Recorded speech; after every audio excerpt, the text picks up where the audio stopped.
आज हम सीखेंगे नेचर यानी प्रकृति या कुदरत से जुड़े अंग्रेजी शब्द। माउंटेन्स पहाड़, वैली घाटी,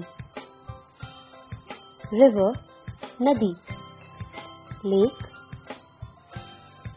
झील, ट्री पेड़, जंगल या फॉरेस्ट यानी वन या जंगल, स्काई आसमान, सन सूरज, मून चांद, स्टार्स सितारे, प्लैनेट्स ग्रह नक्षत्र, फ्लावर्स फूल, बर्ड्स पक्षी, एनिमल्स जानवर, वाइल्ड लाइफ यानी जंगल के जीव जंतु, क्लाउड्स बादल, रेन बारिश।